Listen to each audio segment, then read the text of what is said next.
మనం కడప వెళ్దాం. కడప నుంచి పూర్తి అప్డేట్ అందించడానికి రమేష్ లైవ్ లో సిద్ధంగా ఉన్నారు. రమేష్, చెప్పండి, పూర్తిగా కౌంటింగ్ కి సంబంధించి రేపు ఎలాంటి ఏర్పాట్లు జరిగాయి, ఇప్పటి వరకు పూర్తి అప్డేట్ ఏంటి?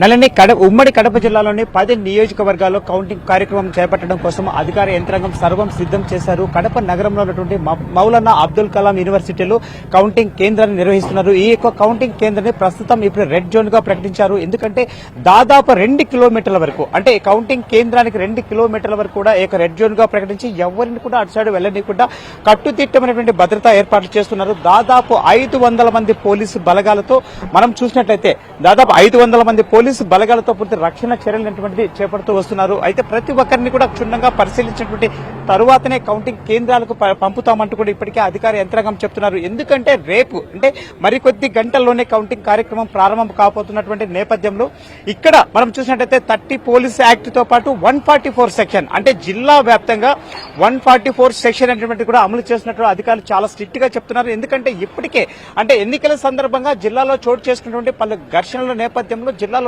ఈసారి మాత్రం కౌంటింగ్ సందర్భంగా మరోమారు ఘర్షణ వాతావరణం చోటు చేసుకోకుండా పోలీసు యంత్రాంగం పటిష్టమైనటువంటి భద్రతా చర్యలు చేపడుతూ వస్తుంది. మనం ఇంకా కౌంటింగ్ ప్రక్రియ తీసుకున్నట్లయితే కడప జిల్లా ఉమ్మడి జిల్లాలో ఉన్నటువంటి 10 నియోజకవర్గాల్లో ప్రధానంగా కమలాపురం నియోజకవర్గంలో 17 రౌండ్స్ మాత్రమే ఉన్న నేపథ్యంలో మొదటిసారిగా అంటే కడప జిల్లాకు సంబంధించి మొదటిసారిగా కమలాపురం నియోజకవర్గానికి సంబంధించిన ఫలితాలు వెల్లడయ్యే అవకాశం మెండుగా కనిపిస్తోంది. అయితే పులివెందుల నియోజకవర్గం అదేవిధంగా జమ్మలమడుగు నియోజకవర్గంలో తీసుకున్నట్లయితే 22 నుంచి 23 రౌండ్స్ జరుగుతున్నటువంటి నేపథ్యంలో కాసంత ఆలస్యంగా ఇక్కడ ఫలితాలు వెల్లడయ్యే అవకాశం కనపడుతోంది. అయితే ఈ తతంగం ఇలా జరుగుతూ ఉంటే అటు అభ్యర్థులు ఇటు వైసీపీ కావచ్చు, అటు టీడీపీ కావచ్చు, సో ఇరు పార్టీ అభ్యర్థులు కూడా రేపు కౌంటింగ్ కు సర్వం సిద్ధమవుతున్నారని చెప్పవచ్చు. ఎందుకంటే ఇప్పటికే రేపు కౌంటింగ్ లో పాల్గొనబోయేటువంటి కౌంటింగ్ ఏజెంట్లకు శిక్షణ ఇస్తూ ఉన్నారు. కడప నగరంలో పలు ప్రాంతాల్లో అంటే అటు వైసీపీ ఇటు టీడీపీ పలు ప్రాంతాల్లో శిక్షణ కార్యక్రమాలు చేస్తున్నాయి. కడప నగరంలో ఇప్పటికే ఎంపీ అవినాష్ రెడ్డి సైతం వారందరితో కూడా సమావేశం అవుతున్నాడు. రేపు చేసుకోవాల్సిన అంశాలన్నిటిపైన